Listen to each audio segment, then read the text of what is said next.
میں نے سوچا بھائی سے شاید کوئی بات کروں، لیکن پھر یہ سوچ کر خاموش ہو گیا کہ وہ دوسرے ملک ہیں۔ سمجھ نہیں آ رہا تھا کہ بھابھی کے اس رویے کا کیا مطلب ہے۔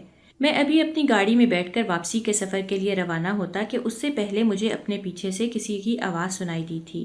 میں نے پلٹ کر دیکھا تو ایک بوڑھی سی عورت تھی جو کہ چادر سے اپنا منہ چھپائے ہوئے مجھے ہی پکار رہی تھی۔ میں نے اس عورت کو دیکھا تو پہچان نہیں سکا۔ عورت میرے پاس آئی اور بولی، بیٹا۔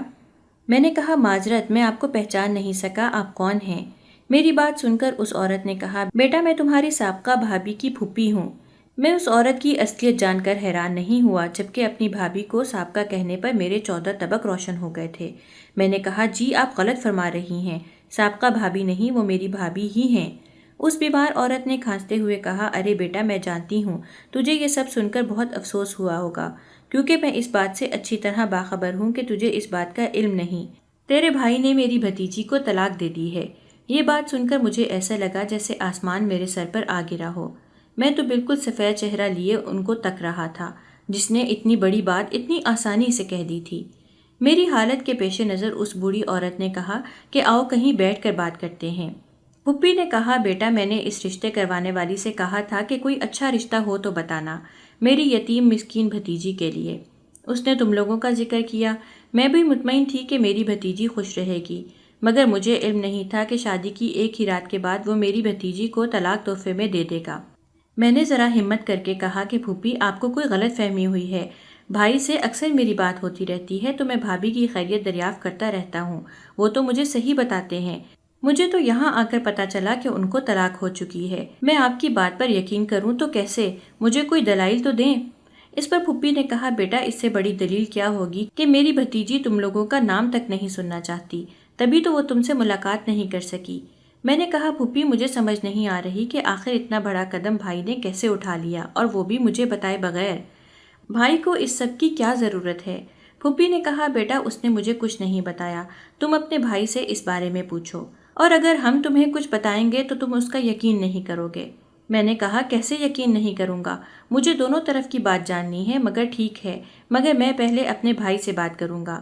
میں یہ ساری باتیں سن کر بالکل معاف ذہن سے واپس گھر آیا، بھائی سے بات کی اور ان سے پوچھا کہ یہ کیا ماجرا ہے، آپ مجھے بتائیں یہ سب سچ ہے یا نہیں۔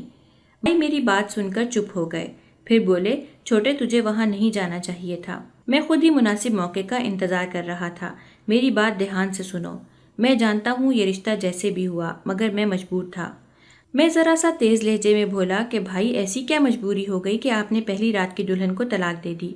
بھائی نے کہا، تمہاری ساری باتیں بجا ہیں، لیکن اگر تمہاری دلہن شادی کی پہلی رات ہی تم سے اس بات کا انکشاف کرے کہ اس کی شادی زبردستی کی گئی ہے اور وہ کسی اور میں دلچسپی رکھتی ہے تو تم جیسا غیرت مند کیا کرتا؟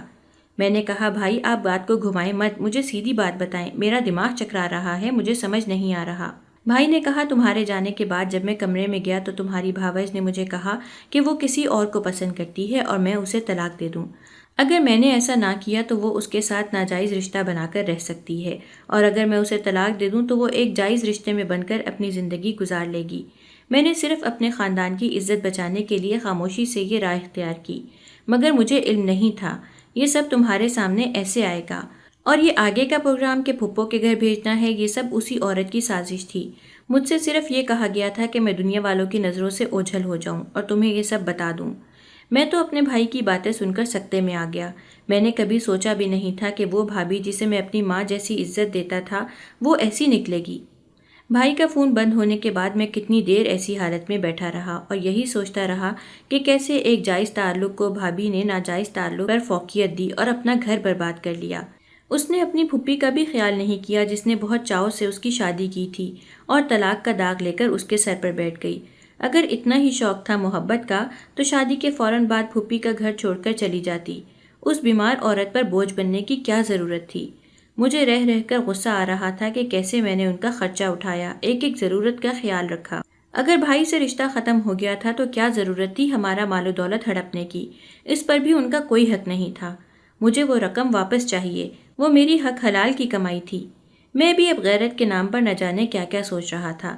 میری بیوی نے مجھے بیٹھے دیکھا تو میرے پاس آئی اور بولی، کیا ہوا، آپ کیا سوچ رہے ہیں؟ میں نے اسے دیکھ کر کہا، کچھ نہیں، بس ایسے ہی بیٹھا تھا۔ میں نے ایک نظر اپنی بیوی کے معصوم چہرے کو دیکھا جو کہ دوپٹے کے حالے میں چمک رہا تھا۔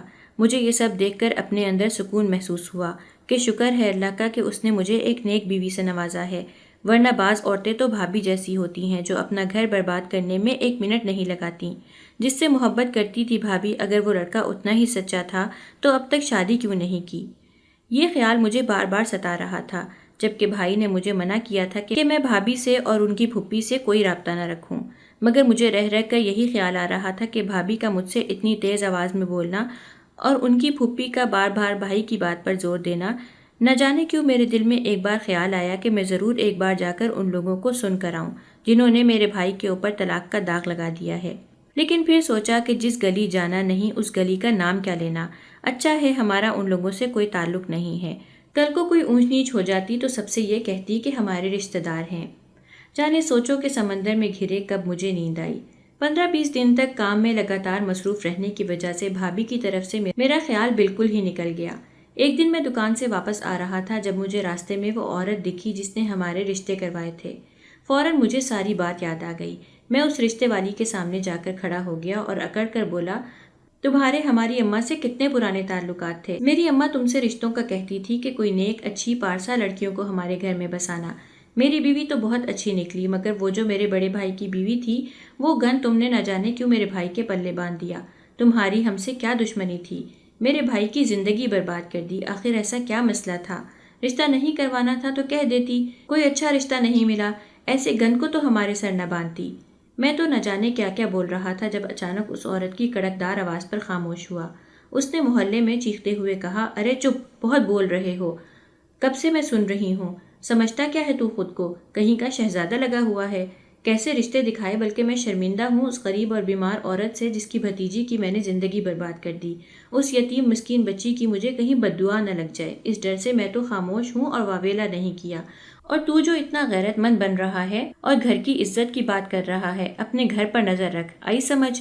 اور اللہ کے قہر سے ڈرو جو تم لوگوں نے اس معصوم یتیم اور غریب بھتیجی کے ساتھ کیا، کہ اس کی پھوپھی کے ہائے سے ڈرو۔ ہٹ راستے سے، آئندہ اگر میرا راستہ روکا تو یاد رکھیو بہت برا حال کرواؤں گی۔ میں تو سن رہ گیا، یہ سب کیا ہو رہا تھا۔ ایک طرف بھائی بھابھی کو قصوروار سمجھتے تھے اور بھابھی بھائی کو، اور یہ عورت ہمیں ہی قصوروار سمجھ رہی تھی۔ کچھ تو ایسا تھا جو سب کے درمیان تھا۔ میں بہت کشمکش میں مبتلا تھا، سمجھ نہیں آ رہا تھا کہ کس طرف جاؤں۔ گلی کے بیچوں بیچ کھڑا میں یہی سوچ رہا تھا۔ میں نے ایک رخ دیکھ لیا اور ایک رخ یہ عورت مجھے دکھا کر چلی گئی۔ مجھے فوراً سے سمجھ آ گیا کہ مجھے اب کیا کرنا چاہیے۔ میں ابھی کہیں جاتا کہ اچانک ایک بچہ بھاگتا ہوا آیا اور مجھے بولا کہ آپ کی بیوی آپ کو بلا رہی ہے۔ میں واپس الٹے قدم گیا اور جا کر دیکھا تو ایک قیامت برپا تھی۔ میری بیوی مجھے روتے ہوئے بتا رہی تھی کہ غیر ملک سے کال آئی ہے، بھائی کا انتقال ہو گیا ہے۔ یہ خبر سنتے ہی میں ہوش و حواس سے بیگانہ ہو کر زمین پر گر گیا۔ مجھے سمجھ نہیں آیا کہ میں اس بات پر کیا رد عمل ظاہر کروں۔ بھائی کی تدفین اسی علاقے میں کر دی گئی تھی۔ ہفتے 10 دن کے سوگ کے بعد میں دکان پر آیا۔ میں تو بالکل ادموا ہو گیا تھا، سمجھ ہی نہیں آ رہا تھا کہ اب اکیلے پہاڑ جیسی زندگی میں کیسے گزاروں گا۔ میں بالکل تنہا ہو گیا تھا۔ اس سب میں میری ایک بیوی ہی تھی جو ہمدردی میں میرے ساتھ تھی۔ دکان کی واپسی پر میں شام کو جاتا تو وہ مجھے افسردہ دکھائی دیتی۔ میں چاہ کر بھی اس کی دلجوئی نہیں کر سکتا تھا کیونکہ مجھے اس وقت خود اس کے سہارے کی ضرورت تھی۔ اگلی صبح میں گلی سے گزر رہا تھا جب کسی نے مجھے آواز دی کر بلایا۔ میں نے پلٹ کر دیکھا تو حیران رہ گیا۔ سامنے میری ہی بھابھی منہ چادر سے ڈھانپے ہوئے کھڑی تھی۔ میں نے انہیں فوراً پہچان لیا مگر سلام کے علاوہ کوئی اور بات نہ کہہ سکا کیونکہ میرے کندھوں پر میرے بھائی کی موت کا بوجھ تھا۔ میرے جھکے ہوئے کندھے بھابھی نے دیکھ لیے اور بولی، جو کچھ ہو گیا میں اسے دہرانا نہیں چاہتی، میں ان کی مغفرت کے لیے دعا کروں گی، میں اپنا ہر ایک عمل ان کو معاف کرتی ہوں۔ یہ بات کہہ کر وہ جانے لگی جب میری پکار پر رکی۔ میں نے کہا میں نے ان کی بات بھی سنی تھی اور آپ کی بات سننے کا منتظر ہوں کہ آپ مجھے بتانا پسند کریں گی کہ آپ کی ان کے بارے میں کیا رائے ہے۔ میری بات سن کر بھابھی بولی، میں زیادہ کچھ نہیں کہنا چاہتی، بس یہ کہوں گی کہ جو کہانی انہوں نے تمہیں سنائی ہے وہ میری آپ بیتی نہیں بلکہ تمہاری بیوی کی ہے۔ میں یہ بات سن کر فوراً برہم ہوا اور ڈانٹتے ہوئے بولا، خبردار اگر میری نیک بیوی کا اپنی زبان سے نام بھی لیا تو۔ مگر میری بات سن کر بھابھی مسکرائی اور بولی، تمہیں میری بات پر جب تک یقین نہیں آئے گا جب تک تم خود نہ دیکھ لو۔ میری بات مانو تو فوراً اپنے گھر کو جاؤ اور دیکھو وہاں کیا ہو رہا ہے۔ بھابھی کی بات سن کر میں الٹے پاؤں گھر کی طرف بھاگا۔ گھر کے اندر جو منظر میں نے دیکھا وہ سب دیکھ کر میری روح فنا ہو گئی۔ مجھے لگا میں کوئی خواب دیکھ رہا ہوں۔ یہ سب حقیقت نہیں ہو سکتا، یہ سب حقیقت نہیں ہو سکتا کہ میری آنکھوں کے سامنے میرا مرا ہوا بھائی بیٹھا ہو، مگر وہ تو میری بیوی کے ساتھ خوشگپیوں میں مصروف تھا اور اس کا سر میری بیوی کے پہلو میں تھا۔ اس کا مطلب ہے کہ بھابھی صحیح کہہ رہی تھی۔ وہ دونوں میری آمد سے بے خبر ایک دوسرے میں گم تھے کہ اچانک میری بیوی کی نظر دروازے کی طرف گئی تو اس کی آنکھیں پھٹنے کی حد تک کھل گئیں۔ میں ان سب چیزوں کو نظر انداز کرتا ہوا اپنے بھائی کے مقابل جا کھڑا ہوا اور اس کا گریبان پکڑ کر پوچھا، آخر کیوں میرے ہی گھر کا پہرے دار میرے ہی گھر پر تاک لگائے بیٹھا تھا؟ اپنی بیوی کی آواز پر میری اپنے بھائی کے گریبان سے گرفت ہلکی ہو گئی۔ میری بیوی بولی، اس سے کیا پوچھ رہے ہیں، میں بتاتی ہوں۔ میں غریب ماں باپ کی بیٹی تھی، رشتے والی کے لالچ میں آ کر میرا رشتہ تم سے طے تو کر دیا، مگر اس بات سے بے خبر کہ میں تمہارے بھائی سے محبت کرتی ہوں۔ یہ راز اس وقت کھلا جب تم اپنی بھابھی سے اپنے بھائی کے ویزے کی بات کرنے کے لیے گئے تھے۔ اپنے پرانے محبوب کو روبرو دیکھ کر میری محبت جاگ اٹھی۔ یہی حال تمہارے بھائی کا بھی تھا۔ 1 منٹ کی رفتار سے ہم نے یہ پروگرام بنایا کہ پہلے تمہاری بھابھی کو راستے سے ہٹاتے ہیں، پھر تم سے خلا لے کر میں تمہارے بھائی سے شادی کر لوں گی، مگر اس سے پہلے ہی تم اپنی بھابھی سے ملنے چلے گئے اور یہ راز فاش ہو گیا۔ میں تو یہ سب سن کر سکتے میں آ گیا تھا۔ اچانک میرے قدم پیچھے ہٹے۔ میں نے اپنے بھائی کو دیکھا جو اس وقت صفاق بنا مجھے دیکھ رہا تھا۔ اتنا بڑا دھوکہ، اور اس معصوم کی بددعا سے نہیں ڈرے؟ ناجائز تعلقات، رشتہ، نکاح، سب کچھ ان لوگوں کی نظر میں بے مول تھا۔ ابھی ہم کچھ کرتے کہ اس سے پہلے ہی 3-4 پولیس والے ہمارے گھر میں داخل ہوئے اور میرے بھائی کو گھسیٹتے ہوئے لے جانے لگے۔ میں تو پتھر کا بن گیا تھا، مگر میری بیوی کی آواز کانوں میں آئی کہ تم ان کو کیوں لے کر جا رہے ہو؟ تو پولیس والے نے کہا، یہ شخص فراڈ ہے، غیر ملک سے اس نے کچھ سامان بیچا ہے، اس کیس میں اس کو سزا ہوئی ہے۔ یہ بات سن کر میری بیوی میرے پاس آئی اور بولی، اپنے بھائی کو نہیں بچاؤ گے؟ میں نے ایک آنسو بھری نگاہ اس پر ڈالی اور بولا، داغ کسی کا سگا نہیں ہوتا۔ یہ بات بول کر میں اپنا جتنا حق بنتا تھا اتنا لے کر اس شہر سے دوسرے شہر میں چلا گیا۔ یہاں جا کر اپنا کاروبار شروع کیا اور نئے سرے سے زندگی شروع کی۔ بہت سے لوگ زندگی میں آئے، مگر ایک سبق میں نے یاد کر لیا تھا کہ اس دنیا میں ماں باپ کے علاوہ کوئی اپنا نہیں ہوتا۔ دوست، محبتیں، شادیاں، بہن بھائی، سب کچھ صرف دولت کا مول ہے۔ اللہ نے مجھے بے شمار دولت دی، مگر ایک عقل اور ایک سبب بھی دے دیا کہ اپنے رب پر یقین رکھو۔ یہ دنیا فانی ہے، نہ پہلے کسی کی ہوئی ہے نہ اب کسی کی ہوگی۔